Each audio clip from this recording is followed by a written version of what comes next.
ऐका महिमावडीची बोरे खाय भिल्लणीची थोर प्रेमाचा भुकेला हाची दुष्काळ तयाला पोहे सुदाम देवाची फके मारी कोरडीची थोर प्रेमाचा भुकेला हाची दुष्काळ तयाला न म्हणे उच्चिष्ट अथवा थोडे तुका म्हणे भक्ती पुढे थोर प्रेमाचा भुकेला हाची दुष्काळ तयाला पांडुरंगा करू प्रथम नम पांडुरंगा करू प्रथम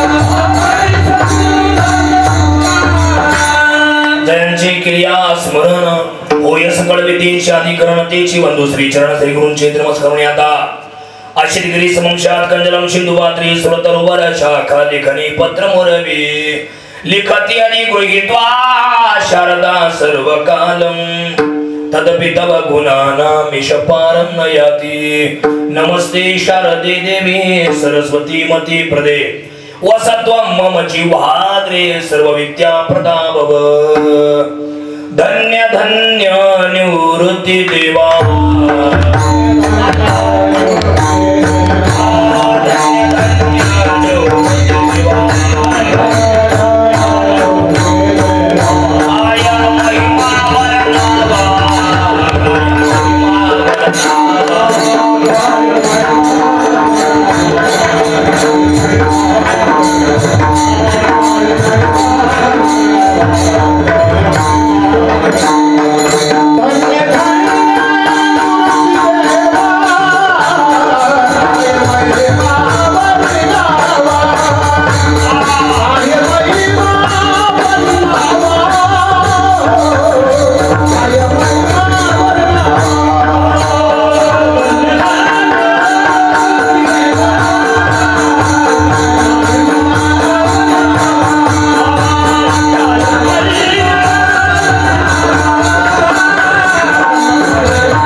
भिल्लटीची थोर प्रेमाचा भुकेला हाची दुष्काळ तयाला आवाज केला हॅलो रिटर्न आवाज करा हॅलो बस प्रस्तुत कीर्तन रूपी सेवेसाठी निवडलेला अभंग महान भगवत भक्त संत सम्राट विश्ववंदी महाराष्ट्र भूषण जगद्गुरु श्री संत तुकाराम महाराज यांचा महत्वाचा उत्कृष्ट देवाची आवड सांगणारा देवाच्या आवडीचा महिमा सांगणारा देवाला काय आवडतं याचं मार्गदर्शन करणारा 4 चरणाचा अभंग कीर्तन सेवेसाठी सांगितला विठ्ठल विठ्ठल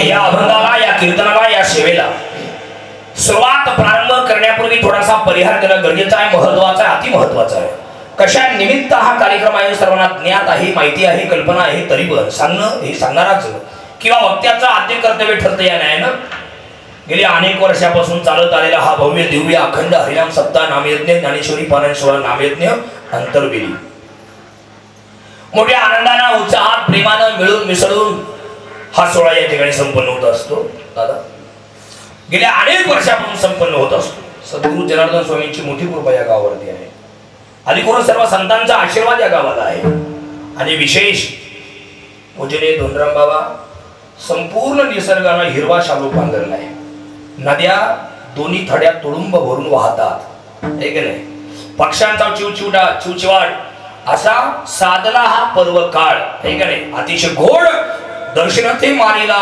तोची होता मास असा श्रावण महिना सुरू आहे आणि या पर्व काळावरती पुत्रदा एकादशीच्या पर्व काळावर उद्या पुत्रदा एकादशी आहे आणि नागपंचमीच्या उत्सवाच्या निमित्तानं घडवून आलेला आणि घडवून आणलेला घडवून आला म्हणजे यापूर्वी घडवून आणला या वर्षी मोठ्या उत्साहात हा सोहळा या ठिकाणी संपन्न होतो आहे.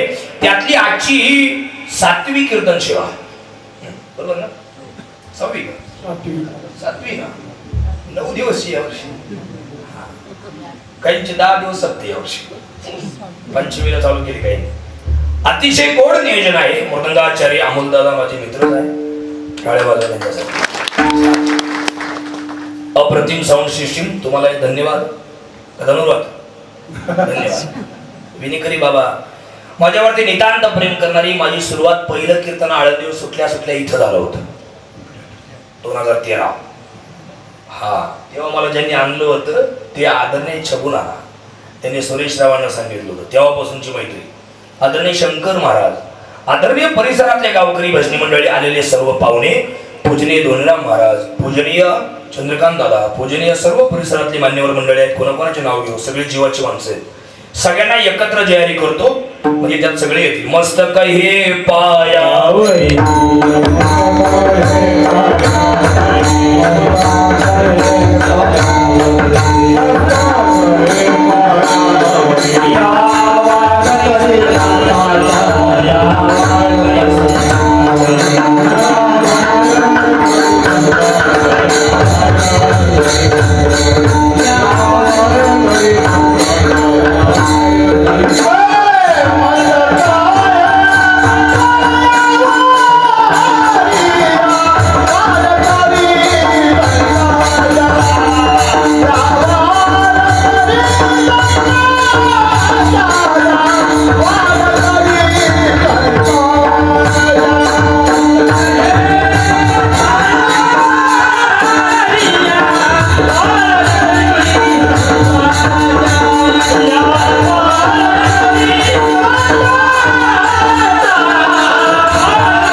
ताट बसा का ताट, प्रफुल्ल बसा, प्रफुल्ल.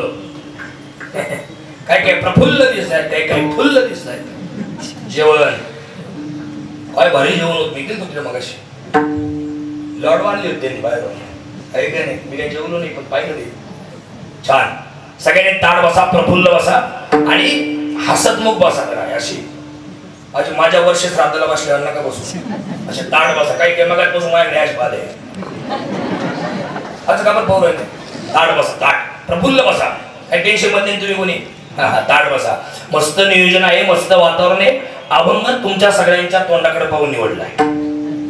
सगळ्यांनी मन लावून ऐका, नाही तर अभंग घ्या तुम्ही पक्षी अंगाने उतरते, पण हे एक एक घ्यायला लागली म्हणून नको कडे, आहे का नाही. छान. सगळ्यांनी ताट बसा, मन लावून ऐका. आणि ज्या ज्या वेळेला विठ्ठल विठ्ठल असं भजन होईल तेव्हा टाळ्या वेळा कोणी वाजू नका. त्याच्या पाप बीप लागायचं तुम्हाला, हात बी दुखाय तुमचे. ताट बसा आणि मन लावून ऐका. विठ्ठल विठ्ठल.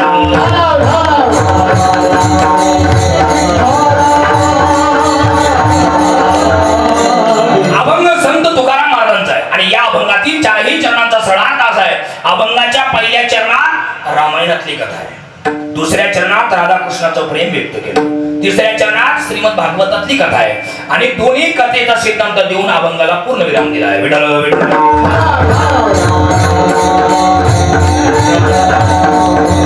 या अभंगाच्या सुरुवातीला 3 प्रश्न आहेत. संतांची आवड वेगळी, जीवाची म्हणजे माणसांची आवड वेगळी आणि देवाची आवड वेगळी. संतांची जी आवड ती देवाची नाही, देवाची जी आवड ती जीवाची नाही म्हणजे माणसांची नाही. माणसाची काय आवड? ल्यावे खावे बरे, असावे सदैव, असावे सदैव. 2 घास मिरची भाकर का होईना पण सुखाची असली पाहिजे, हे ती करी हाव संसारी. आहे का नाही? 2 घास मिरची भाकर का होईना पण सुखाची असली पाहिजे, ही माणसांची आवड आहे. राहायला बऱ्यापैकी घर असलं पाहिजे, ही माणसांची आवड आहे. अजून काय सांगू तुम्हाला, घालायला बऱ्यापैकी कपडे असले पाहिजे, ही जीवाची म्हणजे माणसांची आवड आहे. याच्यापेक्षा चौथी आवड माणसांची नाही. असली तर मोबाईल, 5वा चार्जर. आता जर इथं कोणाचा मोबाईल चार्जिंग नसेल तर टेन्शन मध्ये असेल ते. एवढं चालू आपण कीर्तनाला मोबाईल तर चार्जिंग केला असं स्टोरी वगैरे ठेवायला आपली, आहे का नाही? नाही, ही संतांची ही जीवाची आवड आहे, आहे का नाही? वाढावे संतान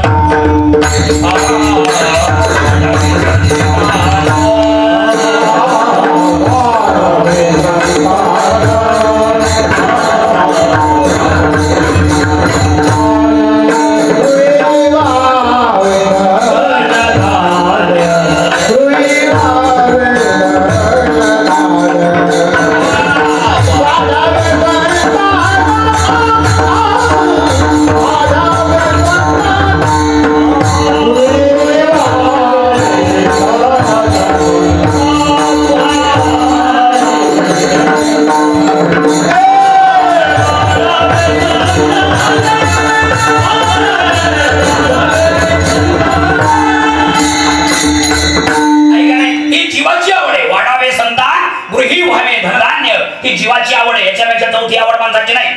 चला आता संतांची काय आवड आहे तुम्ही संतांना विचारा, तुम्हाला काय आवडते? अति जलद गतीनं अधोगतीला जाणाऱ्या जीवाचं कसं होईल म्हणून रात्रंदिवस रडत राहणे आणि त्यांना मार्ग सन्मार्ग दाखवणे ही संतांची आवड आहे. विठ्ठल विठ्ठल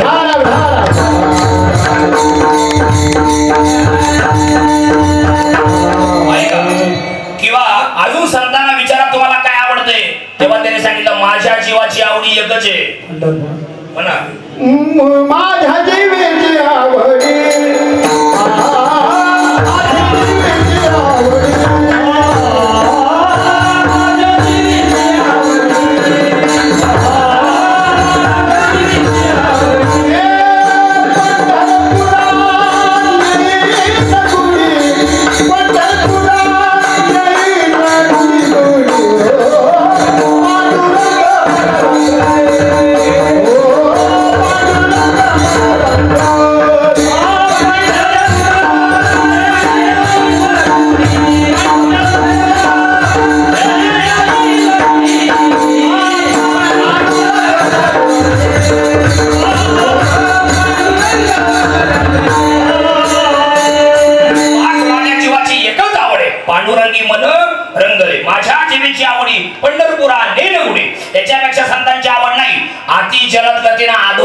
जाणाऱ्या जीवाचं कसं होईल.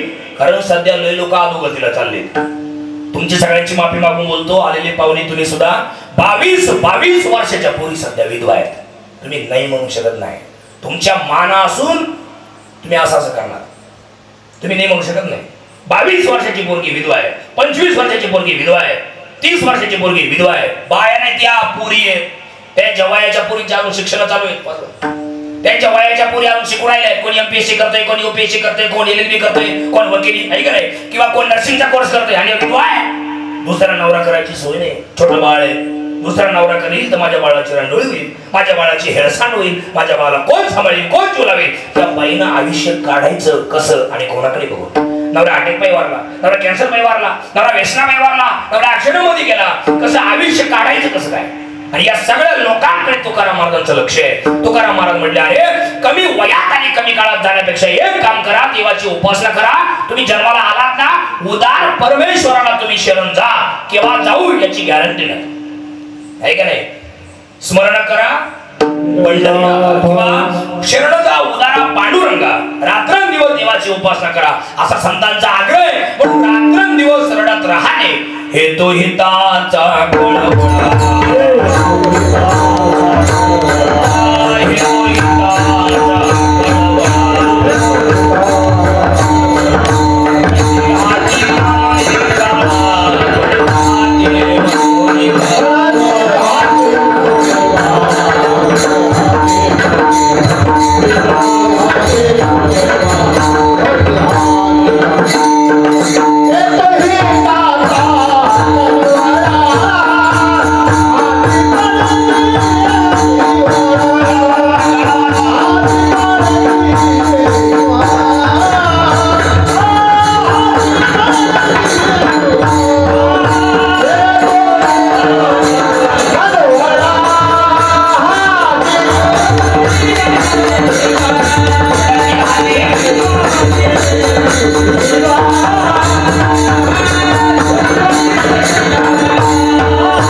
लोकांमध्ये येतात आणि मार्ग दाखवतात, सन्मार्ग दाखवतात, मोक्ष प्राप्त करून घेण्याचा मार्ग दाखवतात. ही संतांची आवड आहे. विठ्ठल विठ्ठल.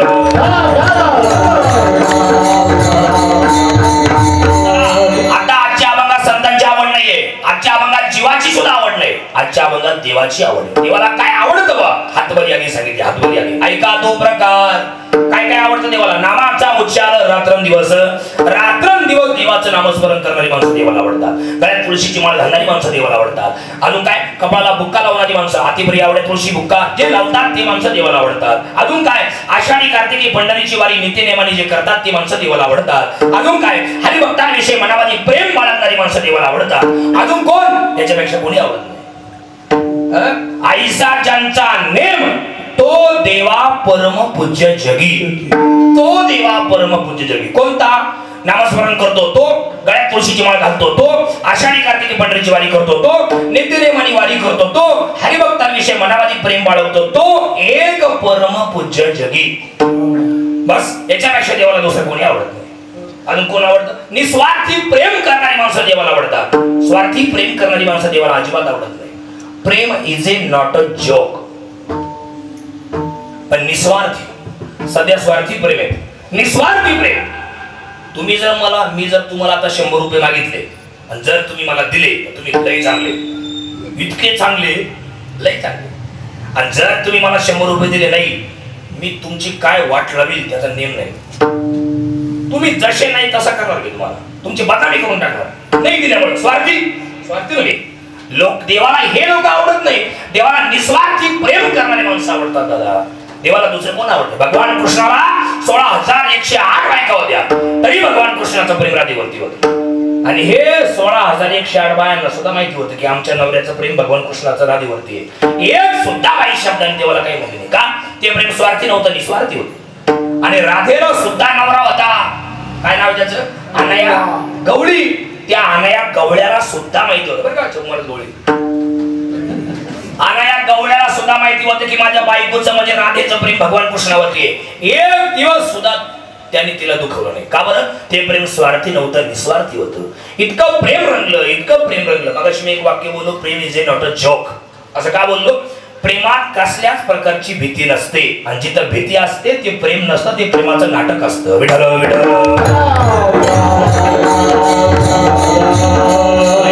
इतकं प्रेम रंगलं राधा कृष्णाचं, सगळ्या बाया सगळे माणसं आलेले पाहुणे, इतकं प्रेम रंगलं राधा कृष्णाचं. 16,108 बाया असून एकीचं सुद्धा नाव देवाच्या पुढे लागलं नाही. पण राधेचं नाव पहिलं लागलं. काय भजन? काय? राधा राधा राधा. तिकडे आवाज येतो ताई? तिकडे माहिती येतो ना? राधा राधा राधा. कधी असं आहे सत्यभामा कृष्ण, रुक्मिणी कृष्ण, राधा कृष्ण, गोपाल कृष्ण. ऐका नाही? ऐका. पण एक दिवस त्या प्रेमाला नजर लागली. हो, लागते प्रेमाला नजर लागली राधा कृष्णाच्या प्रेमाला. कोणाची नजर लागली? 16,108 बायांमध्ये 4 जणींची. कोणकोणते 4? सत्यभामा, मित्रविंदा, कालिंदी आणि रुक्मिणी. संध्याकाळी जेवण झाले या चौघींचे, बसले वाटेवर गप्पा आली. सत्यभामीने मोबाईल काढला, इंस्टाग्राम ओपन केलं. इंस्टाग्राम ओपन केलं तर राधेनं हिला फॉलो केलं होतं, हिने तिला फॉलो बॅक दिला होता. आणि सत्यभामीने इंस्टाग्राम ओपन केलं आणि आपला नवरा भगवान कृष्ण राधेच्या गळ्यात हात घालून फोटो स्टोरीला ठेवला होता राधेनं.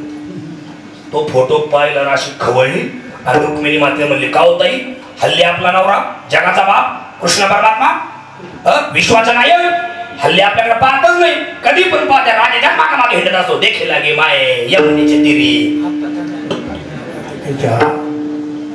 ऍक्शन. हात खांद्यावरी राधिकेच्या कधी पाहतेच्या मागे हिंडत असतो.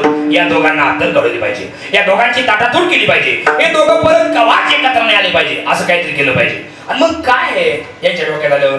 बहुमुख्यमंत्री यांचा बरोबर ना, झोपत नव्हते बाया बाबा.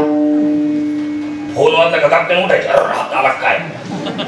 एक बाई 3दा उठली झोपातून. तिला वाटलं हप्ता झाला, मोबाईल वाजला, तिचं नवरा म्हणा तुझा बॅलन्स संपला, मॅसेज आला, तेव्हा झोपली. विचारितच नव्हते आपल्याला. सांगा बरं आता काय काय नियम काढले आता कुठे बघू? एक काय मला गोड बोलून राधाला घरी आणलं, गोड बोलून, संशय सुद्धा नाही येऊन दिला. यांचा मेंदू गाडवायला स्पेशल देव आता. आपल्या टायमात तो झोपेला होता. गोड बोलून राधाला घरी आणलं, गोड बोलून, संशय सुद्धा नाही येऊन दिला. लय हुशार. आणि गंमत चालू तुमची, नाही तर भेटत तिकडे एकटा केली. ऐका मुद्दा आपला चालला होता.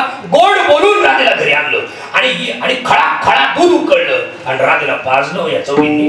राधा घटा दूध पिली, तिला काहीच झालं नाही. घटा पिली, तिला काहीच नाही झालं. पण संध्याकाळी जेव्हा राजगादीवर भगवान झोपले तेव्हा या 4 जणी पुन्हा देवाच्या सेवेला. कोण देवाचं डोकं दाबतंय, कोण देवाचा हात दाबतंय, कोण देवाचे पाय दाबतंय. आणि नेमकं रुक्मिणी मातेच्या हातात देवाचा पाय दाबत तळ पायापर्यंत रुक्मिणी माता आल्या तर देवाच्या तळ पायाला लिंबू यावडले फोड आलते. एवढले लिंबू यावडले. ते फोड पाहिली दादा, अशी खवळली रुक्मिणी माता देवावर. मी तिथेच होतो, मला माहिती. अशी खवळली. इकडे बघा कशी खवळली. काय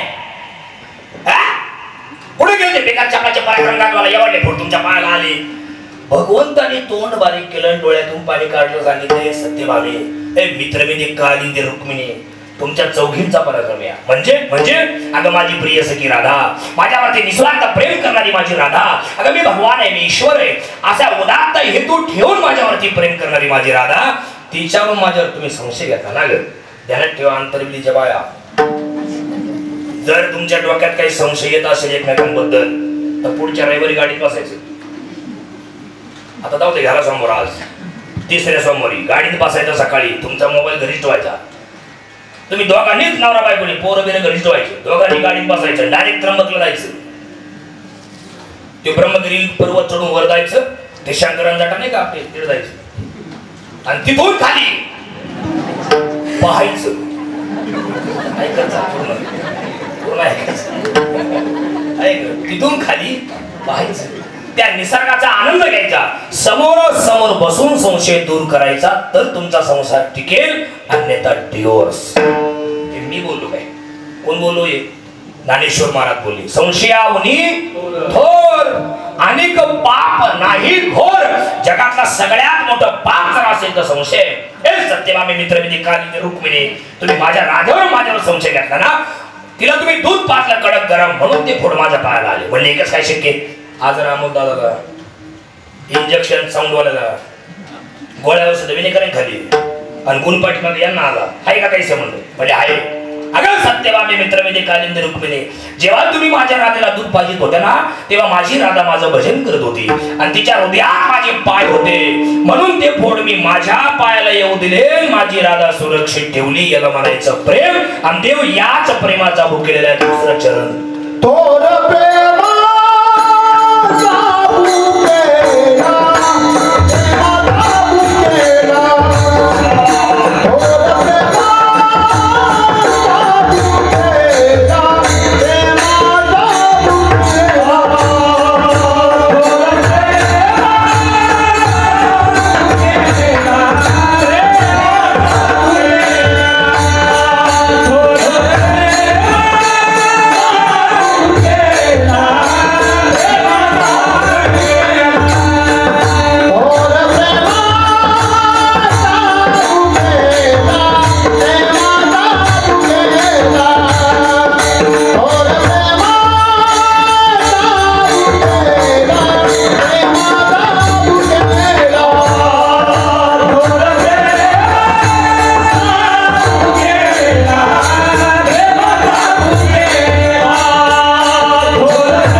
देवाला दुसरं काही लागत नाही. तुमचं नारळ देवाला पाहिजे नाही, तुमच्या अगरबत्ती देवाला लागत नाही, तुमचं काहीच देवाला लागत नाही. देवाला फक्त देवा करणे भाव तस्मात नलगे द्यावे फारसे वित्त किंवा काही नलगे एक भावाचे कारण. तुकोबाराय म्हटले, तुका म्हणे आण विठोबाची. मी माझ्या विठोबाची शपथ घेऊन सांगतो, तुकोबाराय म्हणतात, मी माझ्या विठोबाची शपथ घेऊन सांगतो, देवाला काही लागत नाही.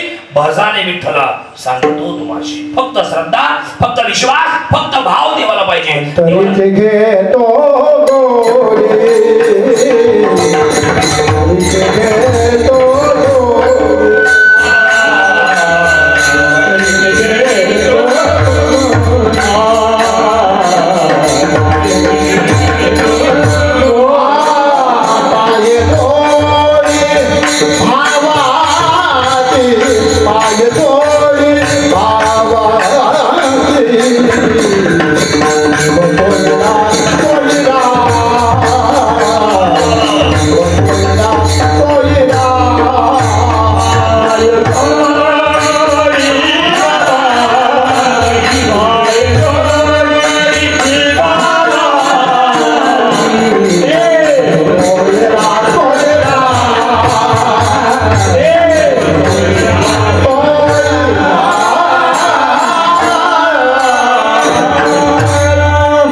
देवाला स्वार्थी प्रेम चालत नाही, निस्वार्थी प्रेमाचा देव भोगलेला आहे.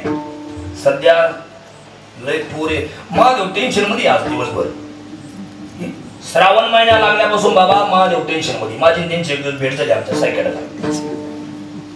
महादेवाची माझी आमची भेट झाली. महादेव म्हणले गुदमारलो म्हणले का बरं? कुठं जात म्हणे हे लोक वर्षभर?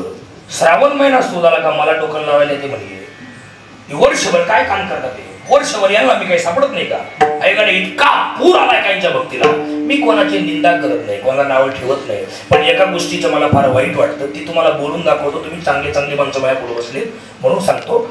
शिवाजी महाराजांची जयंती आली, छत्रपती शिवरायांची, का 18 तारखेला इतके झेंडे घराला, त्या हातावर नाव लिहिणार हो हिंदूच. मग आता कोण आहेत? त्या दिवशी हिंदूला मग आता कोण आहेत तुम्ही? त्या गाडीवर पाठीमागून लावली ना राजे पुन्हा जन्माला या. अजिबात येऊ नका, घाबर नका येऊ. यांचे लफडे मिटवण्यात तुमचा टाइमपास होईल.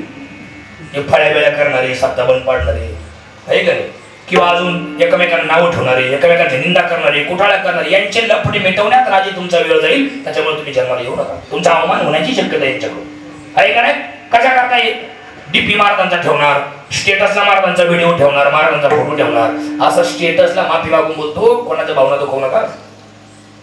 स्टेटसला डीपीला महाराजांचा फोटो ठेवू नये या मताचं मी अजिबात नाही. एवढे हलकट विचार नाही माझे, पॉझिटिव्ह असतो मी. काय स्टेटसला डीपीला महाराजांचा फोटो ठेवू नका या मताचं मी अजिबात नाही. झेंडा करायला लावू नका या मताचं मी अजिबात नाही. लई तुमची शिवाजी महाराजांना भावना आहे ना, 12 महिने तुमच्या डीपीला शिवाजी महाराज पाहिजे. 12 महिने तुमच्या घराला शिवाजी महाराजांचा फोटो पाहिजे किंवा झेंडा पाहिजे. असं स्टेटसला डीपीला महाराजांचा फोटो आणि असे स्टेटस ठेवून महाराजांचे भक्त होत नसतात. तुमच्या हृदयात छत्रपती शिवाजी महाराजांना जागा द्या, तेव्हा तुम्ही शिवाजी महाराजांचे भक्त होत असतात. पाहे जोडी देव अंतरीचा भुकेलेला आहे. देवाला निस्वार्थ प्रेम करणारी माणसं पाहिजे. असे देखाव करणारी माणसं देवाला अजिबात चालत नाही. आहे का नाही? महाराज म्हणतात प्रत्येकाला 2 प्रकारचं जीवन आहे. एक पर्सनल जीवन आहे आणि एक आध्यात्मिक जीवन आहे. आपल्या पर्सनल आयुष्यामध्ये आपल्याला वाटल तसं राहायचं, वाटल ते करायचं, लोकांचं लक्ष द्यायचं नाही. कोण लोक बिक कोण लोक कोण दादा, कोण लोक कोण माणिकर लोक कोण? काही लोक आम्हाला फोन करते, महाराज तुमची तारीख घ्यायची होती पण लोक नाही म्हणले. लोक नाही, तूच नाही म्हणला. कोणते लोक नाही म्हणले? त्या तूच बोलतो लोकांचं काम नव्हतं. एक गोष्ट ध्यानात ठेवायची, लोक काय म्हणतील इकडे अजिबात लक्ष द्यायचं नाही. हे बघा, ज्याला आपण आवडतो ना त्याच्या मनात आपण असतो, आणि ज्याला आपण आवडतच नाही त्याच्या डोक्यात आपण असतो. लोक म्हणतात ना तो माझ्या डोक्यात आहे, पण आहे ना तुझ्या डोक्यात किंवा ना, पण मी आहे त्याच्या मनात आपण आहे. दोघांच्या आयुष्यामध्ये आपलं स्थान असतं. त्याच्यामुळे लोक काय म्हणतील इकडे अजिबात लक्ष द्यायचं नाही. तुम्हाला वाटेल ते करा, वाटेल तसं राहा. फक्त एक वाक्य मध्ये घालतो, चुकीची घटना घडवून देऊ नका. बाकी तुम्ही काही करा, कसंही राहा. विठ्ठल विठ्ठल.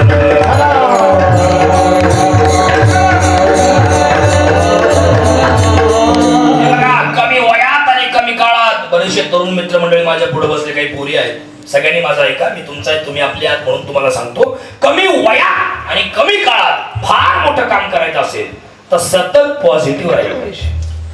एक सेकंड पण निगेटिव्ह राहायचं नाही. आणि निगेटिव्ह लोकांचे तोंड सुद्धा पाहिजे. काय पाहिजे निगेटिव्ह लोकांचे तोंड? काय दादा कशाला पाहिजे? मला तर लय राग आहे निगेटिव्ह लोकांचा. त्यांचे तोंडच पाहत नाही. आता इथं बरेच बसेल, कुठं बांधलं पाहिजे नाही बरं का, गमत केली आपली. नाही, मला लय राग आहे मार्ग निगेटिव्ह लोकांचा. का बरं राग आहे सांगून टाकतो. यांचं तोंड पाहतो मी कवाय पहा, सकाळ दुपार संध्याकाळ या अशी हसतीच नाही. त्यांना तुम्ही सकाळी राम राम करा 6 वाजता, राम राम, संध्याकाळी 6ला भेटा राम राम, हाच हेच करतोय. आज गेला मग काहीच परत आम्ही दाब्याचे प्रवचन हरे राम हसत जाऊ माणसाने. काही ते हसतीच नाही, निश्चय बसेल राहतात. काय करायचं का? एक मात्र माझ्या पुढे खामाला पाठ लावून बसेल. मी काही म्हणलं का माझ्याकडे माझं निवास करायचं. दादा असं करायचं. मी म्हणलो काय हुशार बाबा आहे, सगळं कीर्तन त्यांच्याकडे पाहून केलं 2 तास. आणि मी काही म्हणलो का त्यांना काही करतो. कीर्तन संपलं, चौकदारांना म्हणलं ते बाबा कुठली होते त्याला भेटायचं बोलवा इकडे. ते म्हणजे आमच्याच गावची ती बाई रे. काय करायचं काय सांगा? आहे की नाही? माणसाने हसत राहावं, समाधानी राहावं, चिंतातूर नसावं, कायम माणसाने हसत राहावं, कायम. मी तर सांगताना सांगत राहतो माणसाने काय मासं बसवा या असं हसतमुख राहावं. आपल्याकडे पाहून समोरच्याला बरं वाटलं पाहिजे. आपल्याकडे पाहून समोरच्याला टेन्शन नाही आलं पाहिजे. हा काय टेन्शन मध्ये काय काय रमी मी खेळला काय आहे का नाही? हे तुम्हाला मी का सांगतोय, कायम समाधान राहा. आणि निगेटिव्ह लोकांचा राग का बरं येतो मला, थोडीशी माफी मागून बोलतो. अजून एक वाक्य, अध्यात्म तर सांगा तुम्ही, प्रबोधनाची गरज आहे. निगेटिव्ह लोकांचा राग का बरं येतो? हे निगेटिव्ह विचाराची माणसं आहेत दादा. तुमचे जर कोणी मित्रमंडळी असतील बाबा, तुमचे कोणी जवळचे जर निगेटिव्ह विचाराचे कोणी असतील ना बाबा, त्यांच्यापाशी तुम्ही जा. त्यांना फक्त एवढंच मारायचं, एक काम करतो का, त्याची सर्वतच निगेटिव्ह, मला जमल काय? अरे काय मेंदू नाही का तुम्हाला? का तुम्ही काय आणू शकता तर जन्माले का 12 वाजता?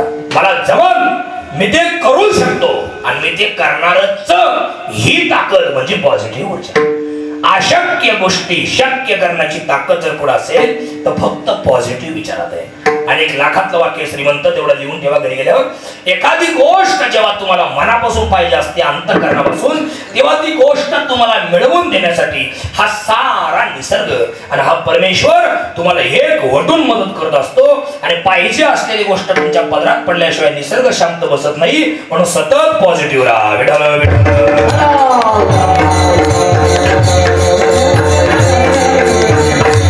चला, आता हे झालंय पर्सनल जीवन. आता आध्यात्मिक जीवन आहे का? आध्यात्मिक जीवनामध्ये सगळ्या ताया, काक्या, माम्या, मावश्या, तुम्हाला आवडेल तसं राहायचं नाही.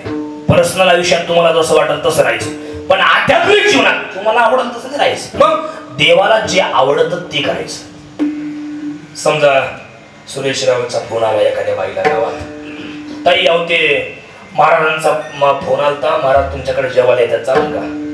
ते म्हटले चालेल ना, काय अडचण नाही. ताई म्हटल्या चालेल. अहो त्या बाईला आनंद झाला, महाराज जेवायला येणार आहे. त्या बाईला लगेच त्याच्या नवऱ्याला फोन केला, कुठे हो तुम्ही? म्हणजे काय, ते सुरेश भाऊचा फोन आलता, महाराज जेवायला येऊ राहिले, येताना श्रीखंड घेऊन या. त्याला लय आनंद झाला. तो म्हणे मी पिंपळगावला आहे, या ना श्रीखंड घेऊन या. हो त्या दोघांना बायको लय आनंद झाला, महाराज जेवायला येऊ राहिले. ऐक रे, त्याला लय आनंद झाला दादा. पण हा झाला त्यांच्या आवडीचा महिमा. महाराज जेवायला येऊ राहिले, श्रीखंड आला. पण त्या महाराजांना तुम्ही फोन करून विचारलं का, महाराज तुम्ही आमच्याकडे जेवायला येऊ राहिले, तुम्हाला श्रीखंड आवडतं का? हा प्रश्न विचारला नाही की नाही महाराजांना, त्यांच्याकडून नंबर घेऊन. मग महाराजांना विचारल्यावर महाराजांनी सांगितलं, ताई श्रीखंड काय मला चालत नाही, तुम्ही पिठलं आणि भाकरी बनवा. मग जर पिठलं भाकरी जर तुम्ही बनवली तर महाराज तुमच्यावरती प्रसन्न होतील. तसंच आहे, देवाला जे आवडतं ते जर तुम्ही केलं तर देव तुमच्यावरती प्रसन्न होणार नाही का? साधा प्रश्न आहे. काही लोक सहज बोलतात, आपण विचारावं काय करताय? काही नाही, आता देव पूजा झाली, लय बरं वाटलं. अरे तुला बरं वाटलं, पण तू केलेली पूजा देवाला आवडली का? हा प्रश्न कधी देवाला विचारला का? आहे का नाही? हा एक प्रश्न विचारला पाहिजे ना. ही आध्यात्मिक जीवन आहे. आध्यात्मिक जीवनामध्ये तुम्हाला वाटेल तसं नाही राहायचं, देवाच्या आवडीचा महिमा गायचा. मग देवाला काय आवडते? नामाचा उच्चार.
करणारी माणसं देवाला वाटतात.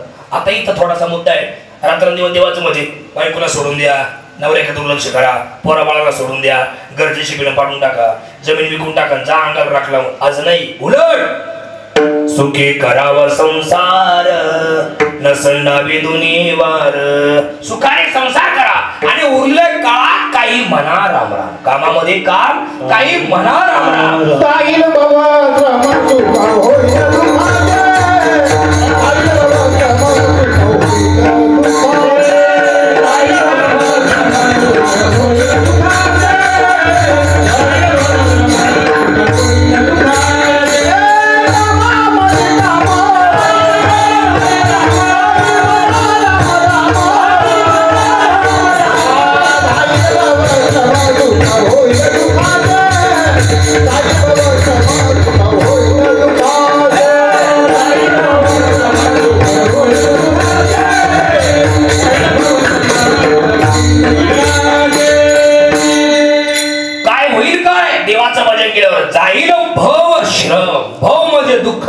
म्हणजे कंटाळा ऐकायला जो आलेला असेल तो तुमचा वरचेवर निघून जाईल, तुम्हाला कळणार सुद्धा नाही. आणि नाही केल्यावर कळ येईल अंतकाळी प्राण प्रयाणाची वेळी. सगळे लांब राहतील, कोणी आपल्या जवळ येणार नाही. देवाचं नामस्मरण केल्यावर काय होतं, देवाच्या आवडीचा गुणगान केल्यावर काय होतं, एक उदाहरण सांगतो, जरा ताड बसा. लय गोड आहे. अंतर्वेदीच्या सरपंचांनी ग्रामसभा घेतली. सरपंच आहे का आता इथं बसून? नाही आहे का नाही? हा किंवा नाही? ठीक आहे, नाही हा ठीक आहे, काय अडचण नाही सरपंच, पण आहे असं समजू. अंतर्वेदीच्या सरपंचांनी ग्रामसभा घेतली. नीट ऐका, नाही तर ऐका अर्धवटन द्या मला गुतून. येऊ त्या बाबाचा फोन मला सकाळी. नीट ऐका सगळे बारकाईनं, बाहेरची गेली सध्या लई मुळावर आहे आमच्या काही. आता फक्त उद्या विचारायचं रात्री अंतर्वेदीचं कीर्तन कसं काय झालं. हा बरं झालं. अरे काय गाथा पाठ आहे तुझा का ज्ञानेश्वरी पाठ आहे? काय नक्की कोण आहे तुम्ही नक्की? ते अमोल पेल माले वाजवायला होते, कसे काय वाजवतात? हा बरं. अरे काय गुरु आहे का त्यांचा? तू नीट बोलू ना, काही चांगलं मला काही प्रॉब्लेम आहे का? हा बाहेरचे कोणी आले का? काय कार्यक्रम झाला, वा वा. आणि यांनी काय शिवाय दिले काय? चांगलं मला काही प्रॉब्लेम आहे का काय? माणसाने चांगलं बोलावं एकमेकांबद्दल. ऐका नाही? ऐका मुद्दा बारकन ऐका, किती गोड आहे. देवाचा आवडीचं गुणगान केल्यावर काय होतं. अंतर्वेदीच्या सरपंचांनी ग्रामसभा घेतली. ताडबाचा सगळे मन लावून ऐका आणि बारकन ऐका. अंतर्वेदीच्या सरपंचांनी ग्रामसभा घेतली. अख्खा गाव सभेला आला. एकाएकी काय भानगड बा, सरपंचाच्या डोक्यात काय आलं सभा घ्यायचं, काय कारण काय नक्की? अख्खा गाव आला सभेला. पोरं पुरी बाया माणसं एवढे एवढे वांगे चिल्ले आखे आले. फक्त कुत्री मांजरीच घरी होती, बाकी सगळे सभेला आले. सरपंच उभे राहिले. तुम्हाला ऍक्शन करून दाखवतो सरपंचाची. हा म्हणजे आपले इमॅजिन काय प्रॉब्लेम इमॅजिन करायला. सरपंच उभे राहिले दादा. सरपंच उभे राहिले. सगळा गाव पुढे बसलेला बाबा, सगळा गाव पुढे बसलेला. आणि सरपंच उभे राहिले. सरपंच माईकची शूटिंग करीत होते अशी. सगळे लोक त्यांच्याकडे बाज पाहिजे. म्हणजे काय भानगड काय बा, या काय सभा घ्यायचं काम काय बा, काही कारण नाही. काय सभा कशा करता घेतली बा सरपंचाने? अख्खा गाव टेन्शन मध्ये. सरपंच उभे राहिले. सरपंच म्हणले, सगळ्या माझ्या आई बहिणीनो, सगळ्या माझ्या वडीलधाऱ्यांनो, माझ्या मित्रांनो, माझ्या बंधूंनो, मी तुमचा सरपंच आहे, तुम्ही माझे आहे, मी तुमचा आहे, आपण सगळे एक आहोत. तुम्हीच सगळ्यांनी जबाबदारी गावचे सूत्र सांभाळण्याची माझ्यावर दिलेली आहे. मग आता माझं असं म्हणणं आहे, मी सरपंच या नात्यानं आपल्याशी काही चर्चा करू इच्छितो. माझं असं म्हणणं आहे, आता 4 महिने पावसाळा आहे, तर कुणी आपल्या शेतामध्ये काही लावायचं नाही. काही लावायचं नाही म्हणजे मध्येच उठला सरपंच, आम्ही खायचं काय? खाली बसा मी पाहतो. दुसरा उठला, सरपंच आम्ही काय खायचं? मग आम्ही आमच्या भागात काय लावायचं काय? सरपंच म्हणले, गवत लावायचं. गवत. अख्ख्या अंतर्वेदीत गवत. जिकडं पहा तिकडं नुसतं गवत, कुठे पहा नुसतं गवत. ते येणार जाणारे लोक चाटवायचे, गवत गवत काय भानगड काय या काय? अख्ख्या गावात गवत. 4 महिने मध्ये गेले. पुन्हा सरपंचांनी ग्रामसभा घेतली. पुन्हा अख्खा गाव सभेला आला. पण अख्खा गाव टेन्शन मध्ये. हे 4 महिने आम्हाला आमच्या वावरात काही करू दिलं नाही, आता काय म्हणतो त्याला पाऊस म्हणले. सरपंच उभे राहिले. त्यावेळी त्याचा उठला टेन्शन मध्ये. सरपंच आता काय? आता ते गवत कापा, त्याच्या पेंड्या बांधा आणि एका ठिकाणी गंज मारा. लागलो ना का अंतर्वेदी कामाला. अख्ख्याने आपल्या वावरातलं गवत कापलं, त्याच्या पेंड्या बांधल्या, एका ठिकाणी गंज मारला. केवढा गंज झाला? मग एकाने विचारलं, सरपंच आता एवढा मोठा गंज झालाय, हा या गंधाचं काय करायचं? सरपंच म्हणले, पेटवायचं. काय करायचं? पेटवायचं. सरपंच एवढा मोठा गंज पेटवायचा, किती कोटी काळीच पेट्या लागतील? सरपंच म्हणजे डोक्यावर आपल्याला गेलो, किती कोटी कशा लागतील? अरे केवढा मोठ्या गवताचा गंध असू दे आणि एका काडीसपेटीची एक काडी असू दे, काही मिनिटात गवताची राख करत, तसं केवढंही मोठं पाप असू दे आणि एक नामस्मरण असू दे, काही मिनिटात त्या पापाची होळी करत. तो नागरी मेळे सवरत धारे, कैचे नाम तेरे सतारी, कैचे नाम तेरे सतारी.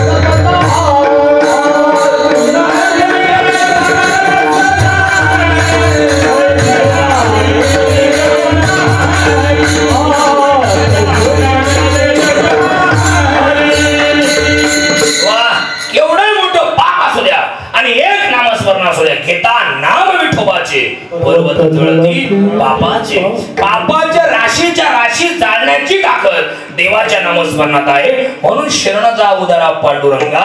म्हणून ऐका नाही देवाचं नामस्मरण करा, स्मरण करा पंढरीनाथा. हा हे गुण जर तुम्ही देवाचं गायलं तर देवाचे तुम्ही प्रिय भक्त व्हाल. तर देव तुमच्यासाठी काय नाही करणार ते विचारा. तिसऱ्या चरणात उत्तर देईल बघा.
फके मारी कोरडेची. याचा अर्थ असा आहे, ऐका, देवाच्या आवडीचं गुणगान जर तुम्ही कराल, देवाच्या आवडीने जर तुम्ही काही कराल तर देव तुमच्यासाठी काही पण करायला तयार होतो. काय करतो नाही, काय नाही करत विचार. गोड पुरावा आहे, लय गोड आहे. तुम्हाला कीर्तनाला आल्याचा पश्चाताप अजिबात होणार नाही. एवढं सुंदर उदाहरण आहे. फक्त मन लावून ऐका, माझी वेळ व्यर्थ जाऊ देऊ नका. लय मस्त पुरावा दिलाय तुकोबारांनी तिसऱ्या चरणात. ऐका, कृष्ण आणि सुदामा जीवाचे जीवलग मित्र, रात्रंदिवस एकत्र राहणारे, एकाच गुरुकडे शिकलेले, सांदीपणी ऋषींच्या आश्रमात शिकलेले, एकमेकांशिवाय काही खाईत नसलेले. कृष्ण जर बाहेर गेले तर सुदामा कृष्ण येईपर्यंत उपाशी राहत होती. इतकी जीवाची मैत्री. जगाच्या पाठीवरती दोन मैत्री अजरामर झाली.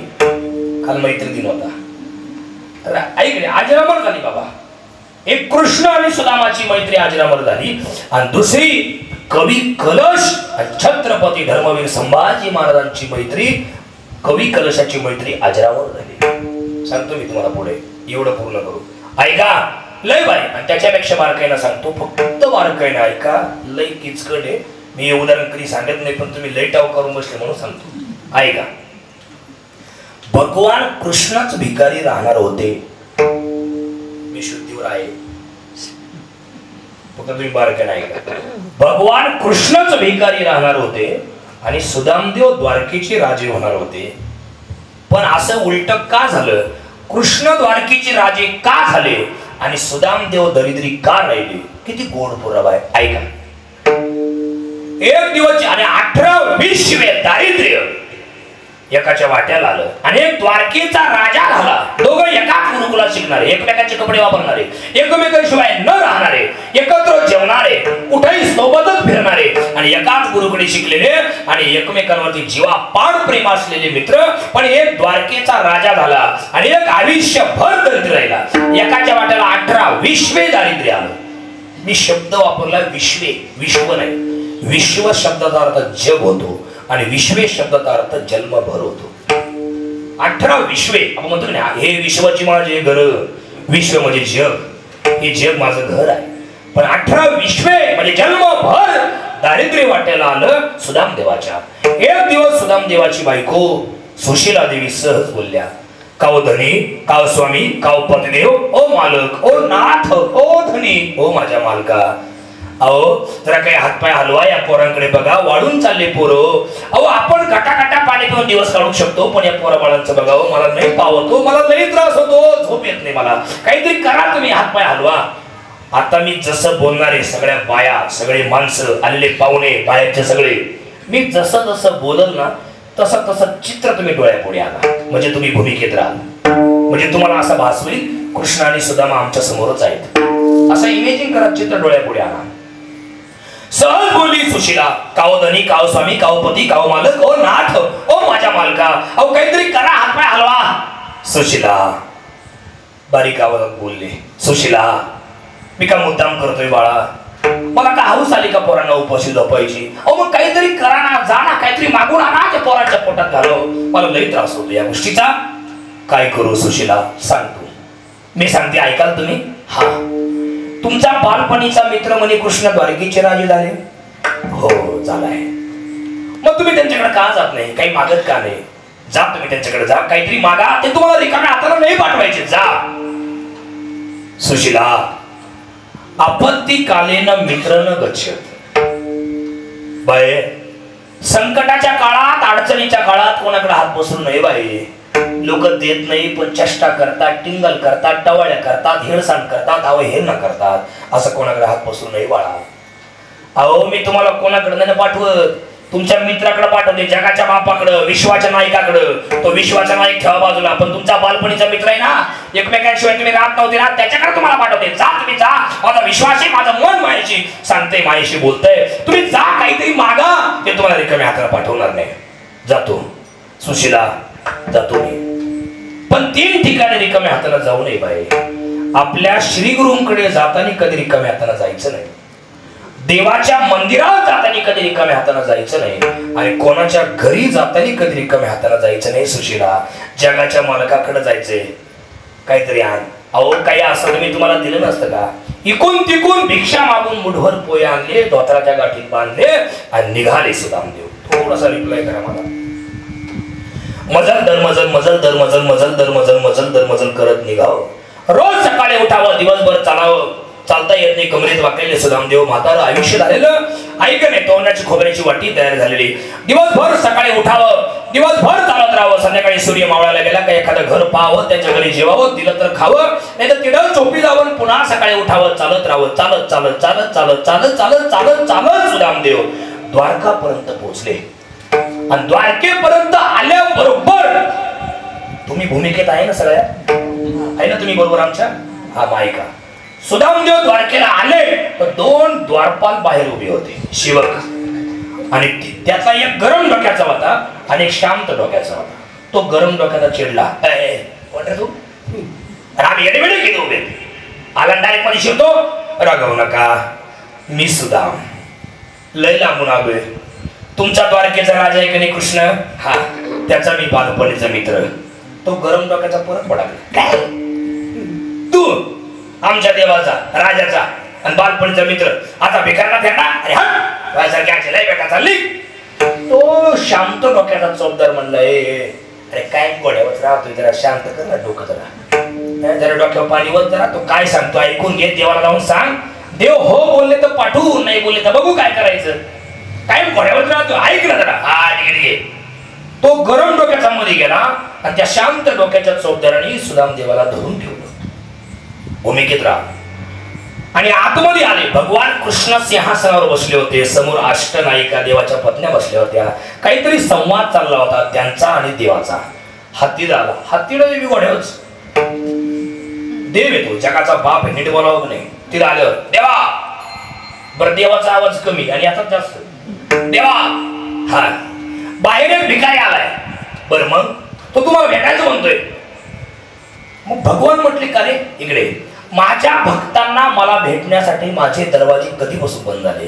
पाठव. अहो काय पाठव, अहो भिकार नाही तो, थेर नाही, काहीच काय बोलतोय, खोटं बोलतोय, काही पण बोलतोय. तुमच्या देवाचा मी बालपणीचा मित्र आहे असं सांगतोय.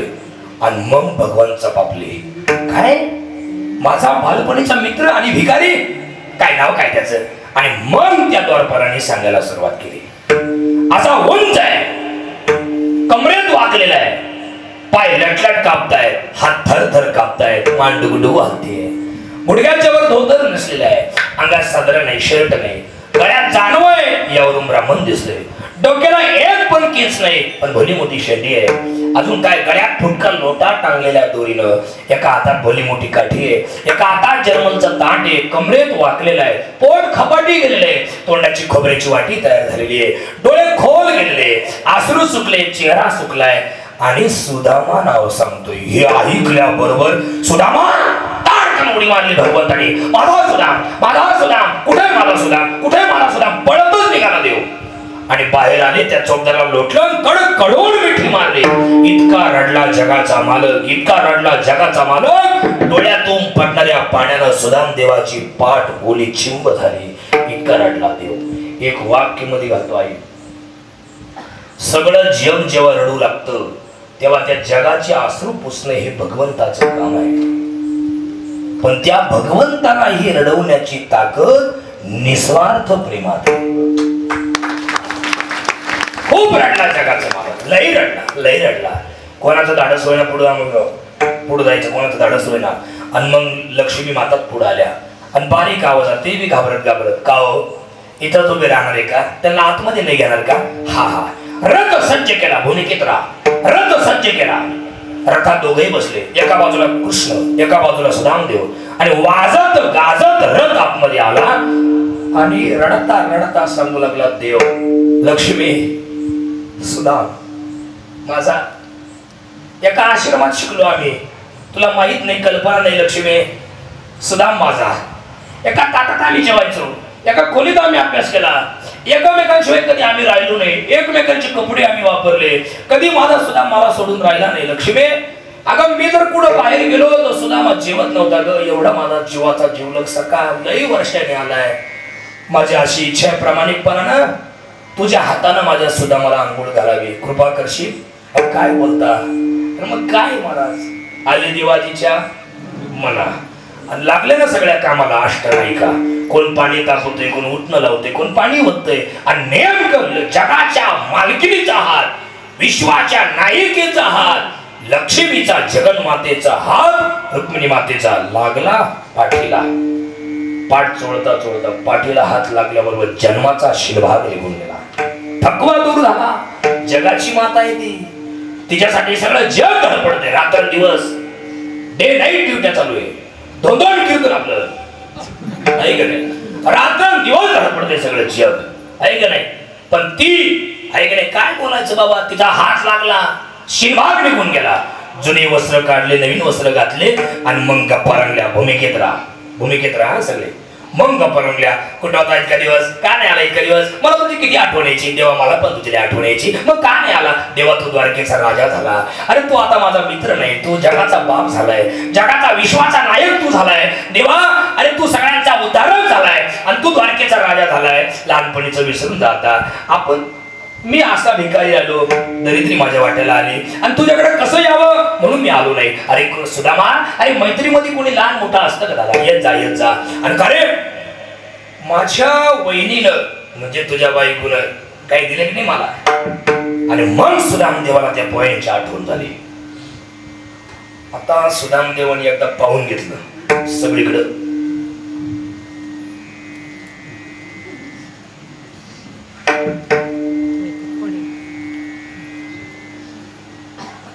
सुदामदेवानी असं पाहिल्याबरोबर मनातल्या मनात अख्खी द्वारका सोन्याची आहे, इथं काहीच लोखंडाचं दिसत नाही आणि आपले मूठभर पोहे, कुठं दिवा लावायचा इथं. आणि मग लाजीरवानं झालं आणि ते पोहे असे केले, नाही नाही काहीच नाही, काहीच नाही आणलं.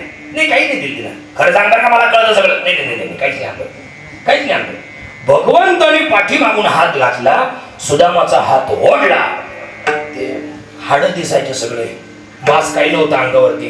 ताकद लावून, लक्ष ठेवा, ताकद लावून ती मूठ उघडली, चुरगळलेली पोहे.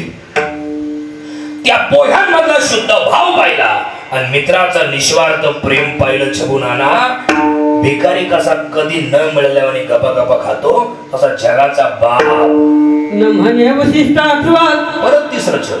पोय सुदाम देवाची, पोय सुदाम देवाची, पोय सुदाम देवाची, पोय सुदाम देवाची, पोय सुदाम देवाची,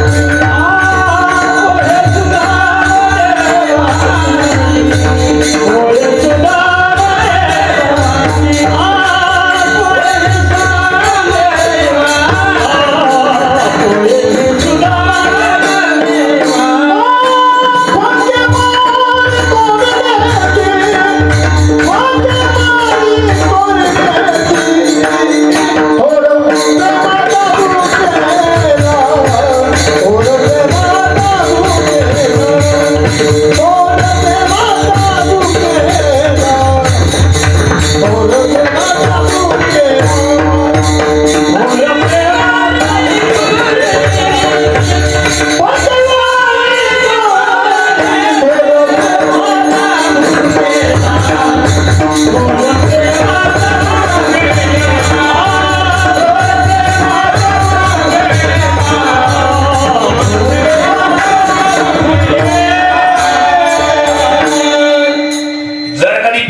एखादा भिकारी जर तुम्ही पाहिला 2 दिवसापासून उपाशी, तुमच्या मनात दया आली, त्याला वडापाव घेऊन दिला, तो वडापाव कसा खातो?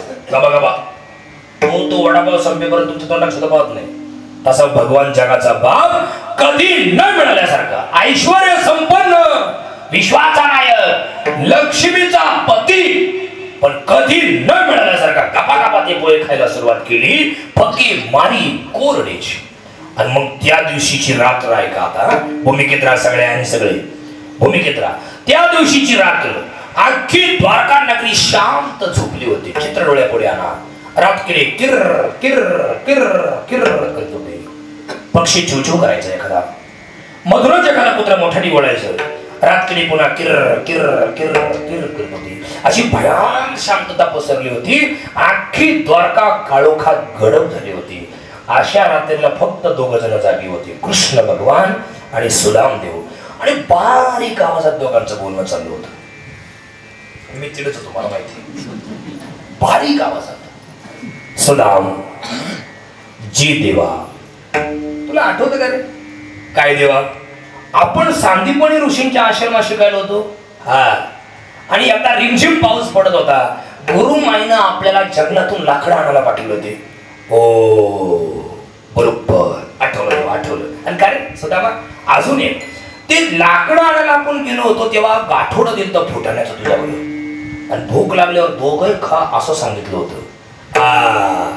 आठवलं. आणि काय, ते फुटाणे दोघांना दिले होते.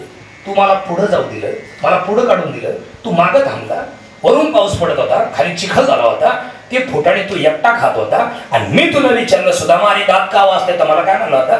थंडीने दात कुडकुडताय. बाबा बरोबर चालेल ना आपलं? थंडीने दात कुडकुडताय. अरे ते फुटाणे तू खात होता, मला माहिती होतं तू फुटाणे खातोय, पण मी तुला मत दिलं नाही.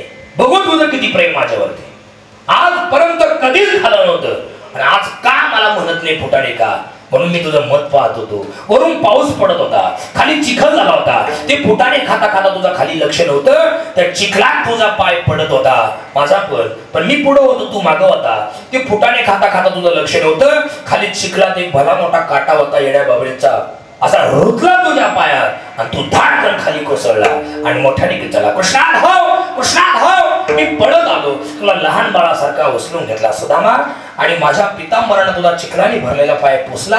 माझ्या दातानं तुझ्या पायातला काटा उपसून काढला. एवढं माझं तुझ्यावरती प्रेम. आणि एकट्याने फुटाने का खाली? हा भूतकाळ जेव्हा आठवला, भगवंताने जाणीव करून दिली, तेव्हा सुदामदेवाच्या डोळ्याला धारा लागल्या.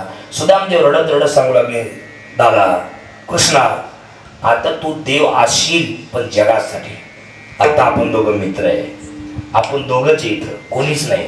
तू आता माझा मित्र आहे, तू माझ्यासाठी देव आहे, पण रूमच्या बाहेर आता आपण दोघंच आहे. ऐक, आजपर्यंत तुझं मी काहीच खाल्लं नव्हतं त्या दिवशी, पण त्या दिवशी नाईलाजाने मला खावं लागलं. का? ऐक, ज्या जंगलात आपण लाकडं आणायला गेलो कोणी देवा, त्या जंगलाच्या बाहेर एक विधवा ब्राह्मण राहत होती. तिचा नवरा 5 वर्षापूर्वी मेला होता. तिला 2 पोरं होती. पोट भरायचं साधन नाही, भीक मागून आणायची, पोरांच्या पोटात घालायची, गटागटा पाणी पाजायची, पोरांना कुशीत घेऊन झोपायची. एक दिवस तिने एवढे मोठे फुटाने भीक मागून आणली होती. पोरांना खाऊ घातले, काही तिनं खाले. ते उरलेले फुटाने एका गाठोड्यात बांधले, शिंक्याच्या मडक्याच्या शेजारी टाकून ठेवले आणि पोरांना कुशीत घेऊन झोपली. मध्यरात्री चोर आले, दरवाजा तोडला, आतमध्ये घुसले चोर. एका चोराने वरती पाहिलं, ते गाठोडं दिसलं, सोन्याच्या मण्याचा आकार आणि फुटाण्याचा आकार सारखाच राहतो. चोरांना वाटलं हे सोन्याचेच मणी. ते ओढलं आणि पळत निघाले घेऊन. तेव्हा ब्राह्मणी मोठ्याने आरडली चोरांच्या मागे लागून, घेऊन जा, घेऊन जा. लाज वाटली बाय तुम्हाला चोरानं, नवरा मेलाय माझा, 5 वर्ष झाले, 2 पोरं मला, भीक मागून आणते, पोरांच्या पोटात घालते आणि माझ्या पोरांचे फुटाणे तुम्ही घेऊन चालले, शाप आहे तुम्हाला माझा. जो कोणी हे फुटाणे खाईल तो आयुष्यभर भिकारी राहील. तुमचं काही झालं नाही पुढे? जो कोणी हे फुटाणे खाईल तो आयुष्यभर भिकारी राहील. कृष्णा, त्या रात्रीला मी जागा होतो, चोर पडत होते, ब्राह्मणी आरडत होती आणि चोर ऐकले. ब्राह्मणी त्यांना सांगत होती, घेऊन जा, घेऊन जा, माझ्या पोरांच्या मुठाने घेऊन चालले, जा जा जा, कवर तुम्हाला पुरणार आहे, शाप आहे तुम्हाला माझा. जो कोणी खाईल तो आयुष्यभर भिकारी राहील. चोर घाबरले. कृष्णा, त्या रात्री मी जागा होतो, मी अभ्यास करीत होतो, तू माझ्याच मांडीवर डोकं ठेवून झोपला होता. चोर घाबरले, चोराने ते गाठोडं फेकून दिलं, चोर पळून गेले. सकाळी गुरुमाई उठली, झाडता झाडता तिला ते गाठोडं मिळालं. तिने आतमध्ये आणून ठेवलं आणि ज्या दिवशी आपल्याला जंगलात पाठवलं की नाही दादा, त्या दिवशी तेच गाठोडं माझ्याकडे दिलं होतं आणि मी शब्द ऐकले होते, जो कोणी हे फुटाणे खाईल तो आयुष्यभर भिकारी राहील. कृष्णा, मला माहिती होतं दादा, तुला सुद्धा लई भूक लागलेली आहे. मी तुझ्याशिवाय काहीच खात नव्हतो माझ्या कानात, पण त्या दिवशी मला माहिती होतं तुला जर हे फुट, मला माहिती होतं या फुटाने मागे शाप आहे, म्हणून तुला मी पुढं काढून दिलं. मी मागे एकटा थांबलो. मला सुद्धा पोटात कावळे कोकत होते, तुझ्याही कोकत होते, मला माहिती होतं, पण मला माहित होतं या फुटाने मागे शाप आहे, म्हणून तुला मुद्दाम काढून दिलं. पुढं मी मागे थांबलो. मी विचार केला, माझ्यासारखे हजारो भक्त भिकारी झाले तर चालतील, पण हजारांचा बाप भिकारी होता कामा नये. माझ्यासारखे हजारो भिकारी झाले तर चालतील, तुझ्याकडे हात पसरतील, पण तू जर भिकारी झाला तर आमच्यासारख्या भक्तांनी कोणाकडे हात पसरायचे, म्हणून दादा ते फुटाने मी एकट्याने खाली तुला दिले नाही. हा भूतकाळ जेव्हा सांगितला तेव्हा जगाचा बाप पुन्हा रडू लागला. आता पुन्हा ऐका, सकाळ झाली, निघायची वेळ आली सुद्धा मला. नीट ऐका सगळे. आरतीचं ताट ओवाळलं, टिळा लावायला गेली लक्ष्मी माता, तर कपडा शब्द होता श्री क्षय. श्री म्हणजे लक्ष्मी, क्षय म्हणजे नाश, दारिद्र्य. भगवंतानी तेच अक्षर उलटे केलं. यक्षश्री, यक्ष म्हणजे जन्मभर, स्त्री म्हणजे लक्ष्मी तुझ्या घरी नांदे. सुदामाच्या कपाळी नेले विधीने भिकची मागावी, पण देवाची कृपा झाल्यावर सुदामाच्या कपाळी नेले देवाने भिकन मागावी. एका जनार्दनी भोग प्रारब्धाचा हरी कृपेचा नाश झाला. ऐका नाही, आता पुढे ऐका. सुदामदेव निघून गेले भगवंताच्या नगरीतून बाहेर, पण निघून गेले. शब्दाने सांगितलं नाही, माझ्या बायकोनं मला तुझ्याकडे कशा करता पाठवलं. एक वाक्य मध्ये घालतो, तुम्हाला लय आवडत, लय आवडत तुम्हाला. कायम मागत राहणं हा जीवाचा स्वभाव, काहीच न मागणं भक्तांचा स्वभाव, आणि काहीच न मागता भक्तांना कमी न करणं हा देवाचा स्वभाव. सुदामदेव निघून आले छगुणाला, आणि इकडे येऊन पाहतात काय, सुदामा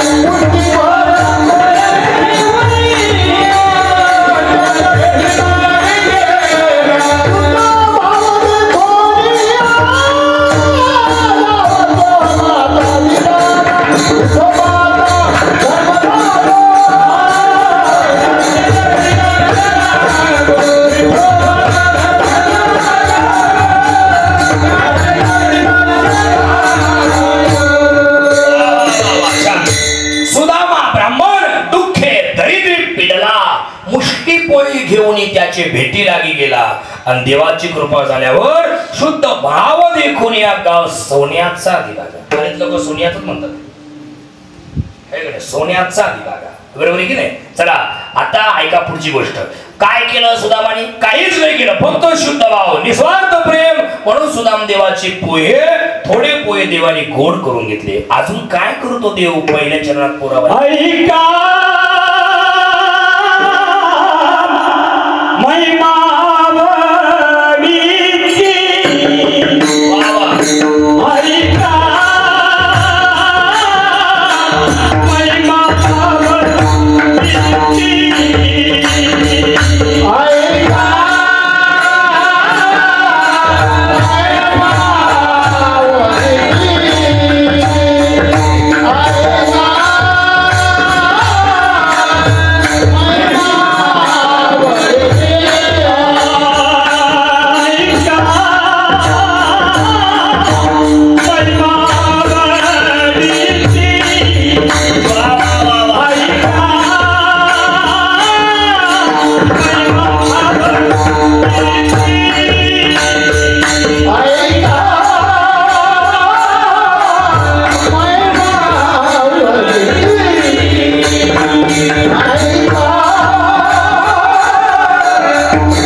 ऐका आजच जिंकलाय.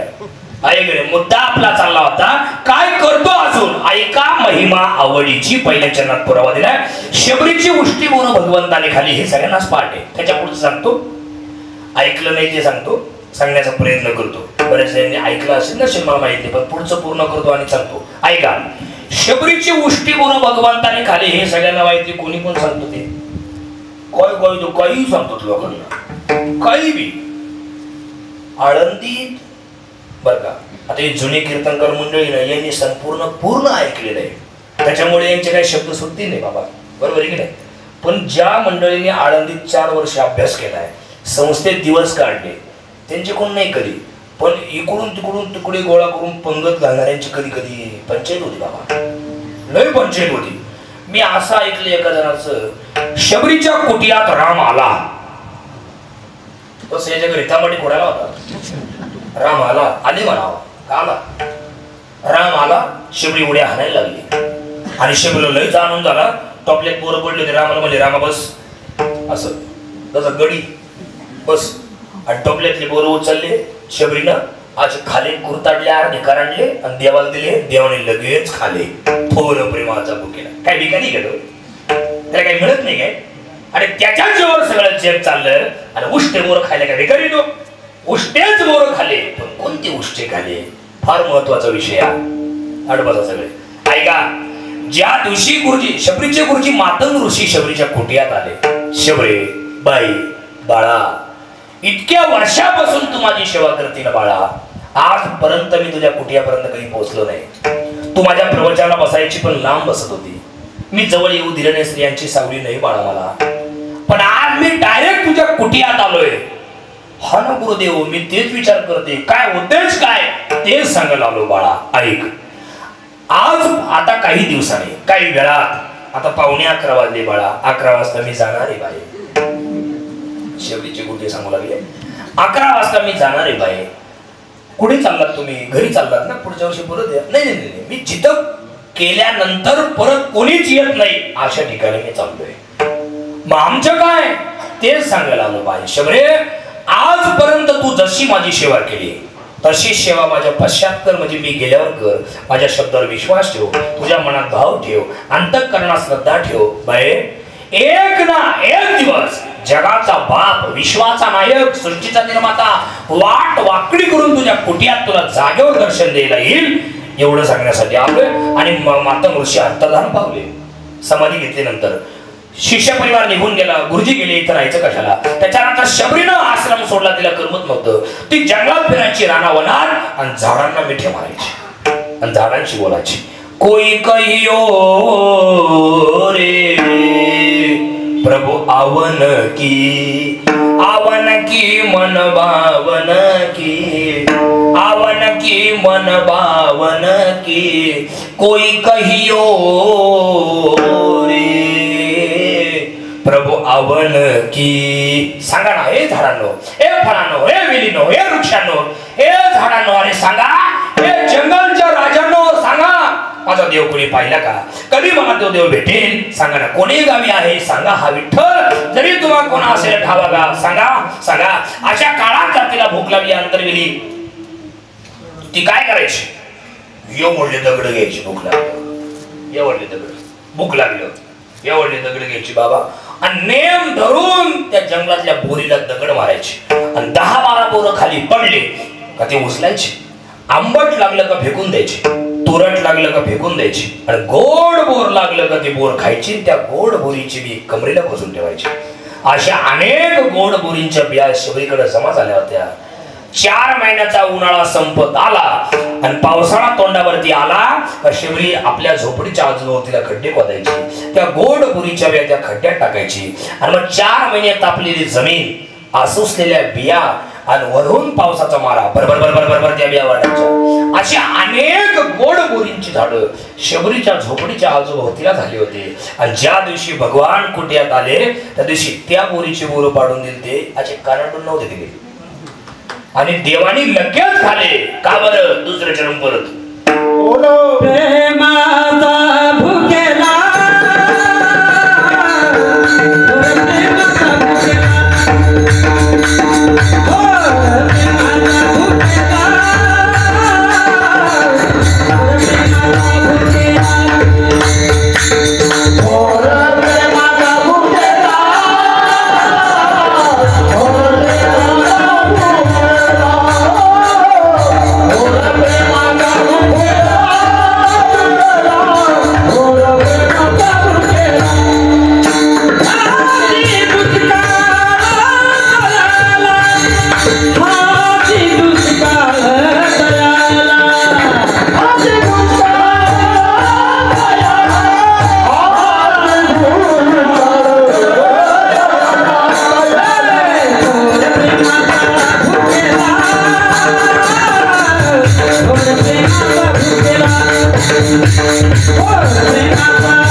हा सगळा अभंग इथंच येऊन थांबतो.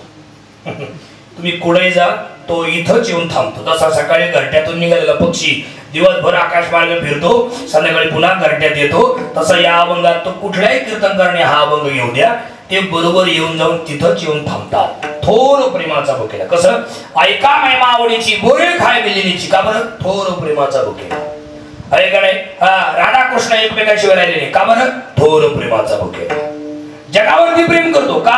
थोर प्रेमाचा भुकेला. सुदामदेवाचे पोहे गोड करून घेतले का बरं? थोर प्रेमाचा भुकेला. आणि याचं काय कारण? शबरीची पोरं उष्टी आहे का चांगले? तिने दात नसले होते का नव्हते? काहीच नाही पाहिलं. त्याच्यानंतर सुदामदेवाचे पोहे कमी आहे का जास्त आहे? काहीच नाही पाहिलं. काय कारण? नमन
आणि फक्त भक्ती, याच्यापेक्षा दुसरं काही देवाला चालत नाही.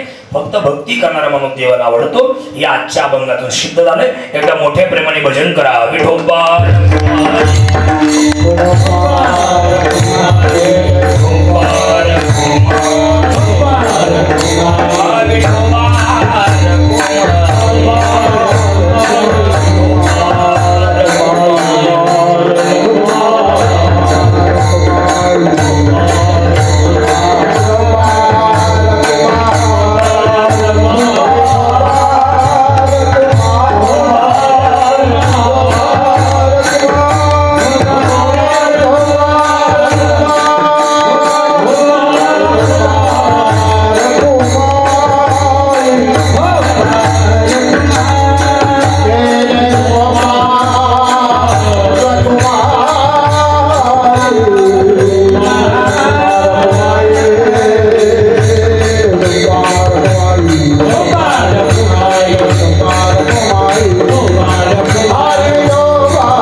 परीक्षा होती आज.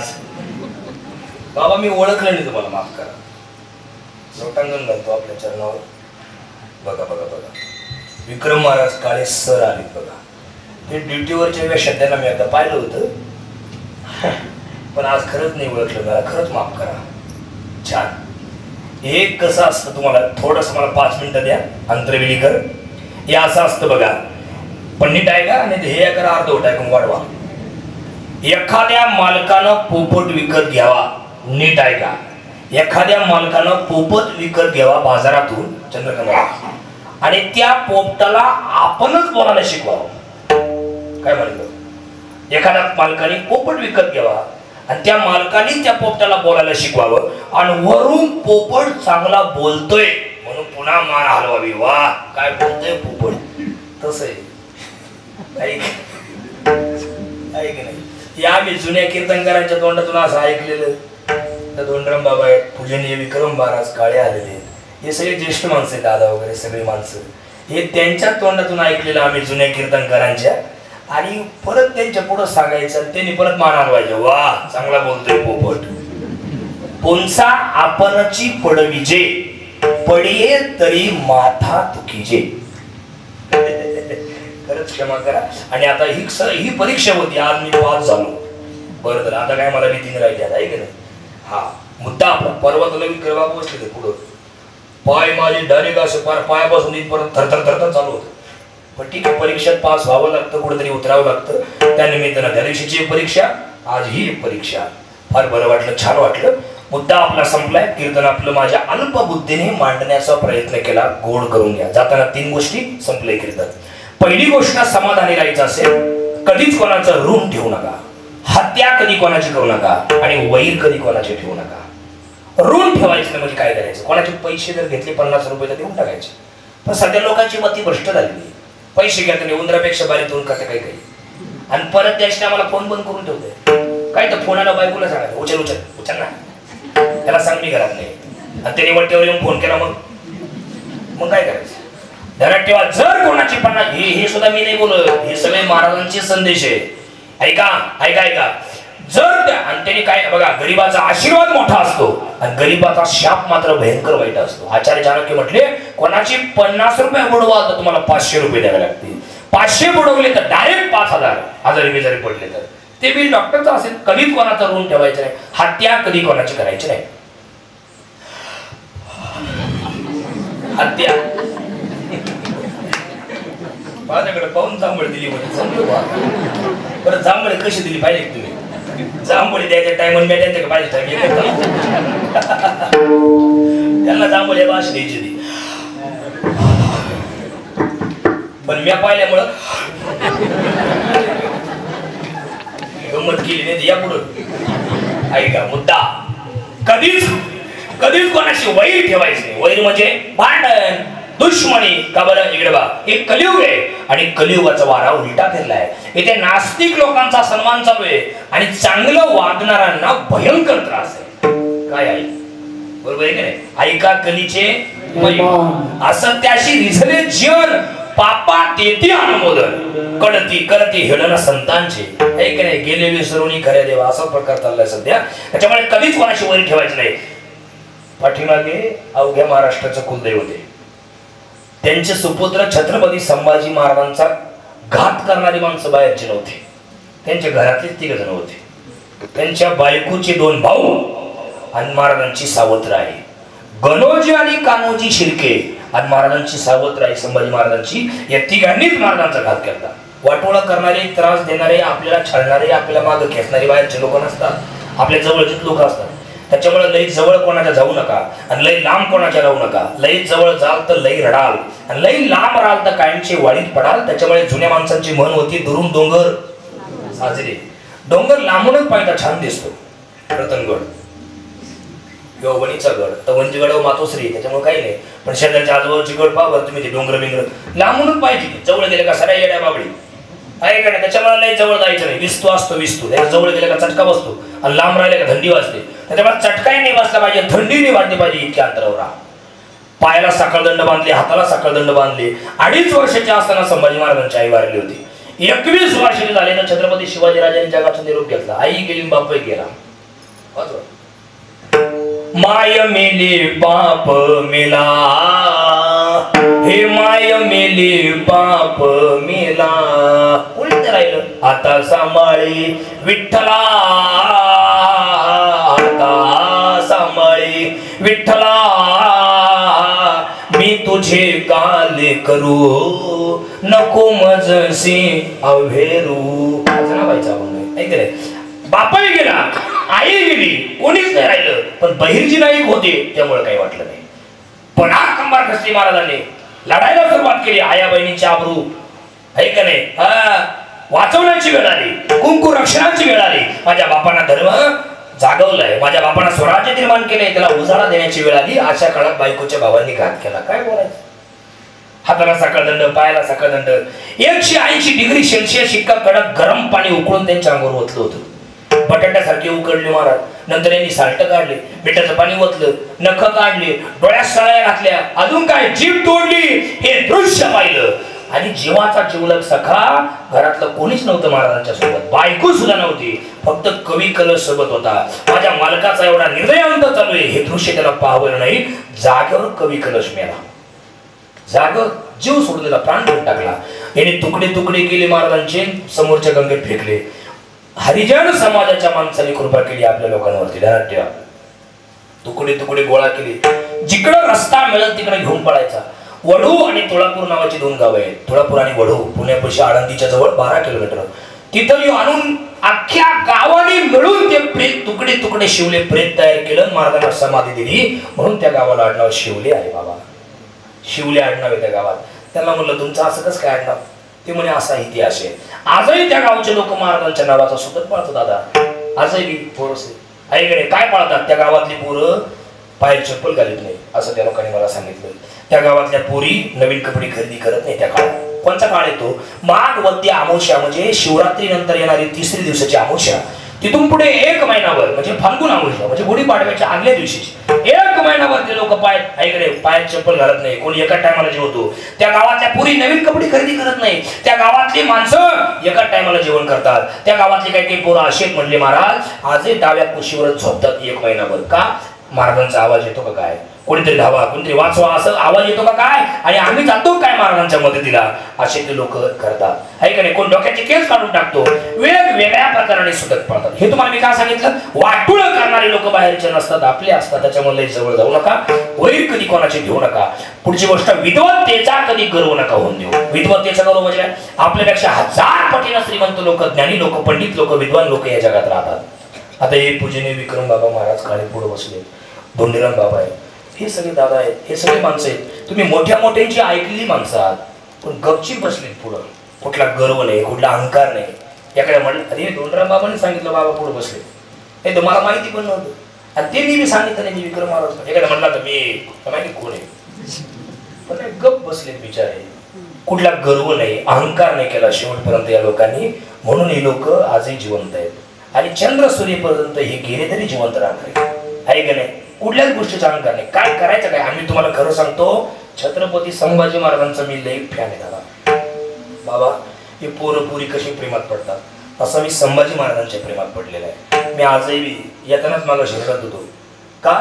आंघोळ केली मी येताना मागाशी, तर पाणी थोडा चटका बसला तर मी मोठ्याने आरडलो आणि मला लगेच आठवण झाली, अरे महाराजांच्या अंगावर एवढं कडक गरम पाणी वाचलं, त्यांना कसं झालं असेल.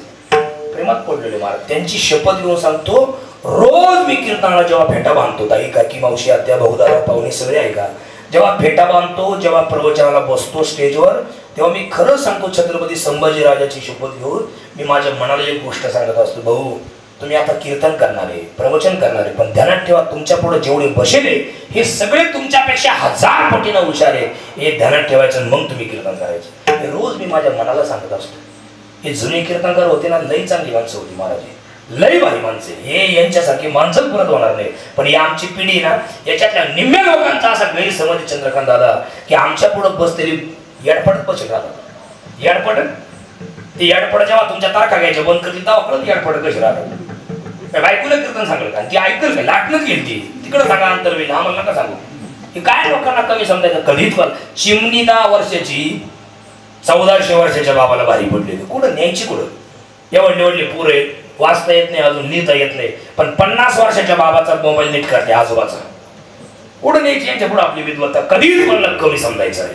आणि शेवटचं वाक्य, सौंदर्याचा कधी गर्व करू नका. या 3 गोष्टी आयुष्यभर प्रत्येकाने सांभाळा. ऐका नाही, ऋण ठेवायचं नाही, हत्या करायची नाही. ऋण वैर हत्या हे तो न चुके सर्वता. कर्म कधी कोणाला चुकत नाही.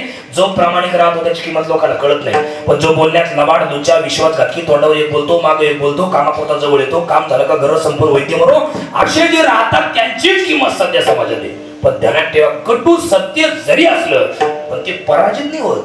एक ना एक दिवस उघड होतच. असं उघड होतं, डायरेक्ट व्हॉट्सअपला व्हिडिओ येतो, तेव्हा पदरात फक्त पडतो पस्तावा. त्याच्यामुळे कधीच लय जवळ कोणात जायचं नाही, कधीच सौंदर्याचा गर्व करायचा नाही, विद्वत्तेचा गर्व करायचा नाही. जरणी शिवा देवाचरणी अर्पण. छत्रपती संभाजीराजांच्या माऊली धनोबरायांच्या तुकोबाच्या चरणी अर्पण करतो. जरणी शिवा देवाचरणी अर्पण. चुकलं असेल बुद्धीचे दोष, बरोबर असेल ते मात्र शिक्षण केलं, थोरा मोठ्यांचं ऐकलं, आज आशांचंच आहे असं समजा. बाकीचं मला परत द्या. सर्व आलेले पाहुणे मनापासून दंडवत तुमच्या चरणावरती, मनापासून तुम्हाला रामकृष्णारी करतो. कार्यक्रम संपला. निवृत्ती ज्ञानदेव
स्वानंद सुखनिवासी निवृत्तीनाथ महाराज समाधी शोधक पाटील बाबा, वैकुंठवासी मल्हार बाबा, दामोदर महाराज या संतांच्या आशीर्वादाने चालू असलेला हा नामयज्ञ आदरणीय तुकाराम बाबा मिळूनकर यांच्या मार्गदर्शनाने व पुरुषोत्तम महाराज गुंबे या दोघांच्या मार्गदर्शनाने चालू असलेल्या या नामसप्ताह आजची सेवा 7व्या क्रमांकाची सेवा आदरणीय कृष्णा महाराज कमानकर यांनी अगदी वेळेत येऊन पूर्ण केली. त्याबद्दल महाराज आपले धन्यवाद.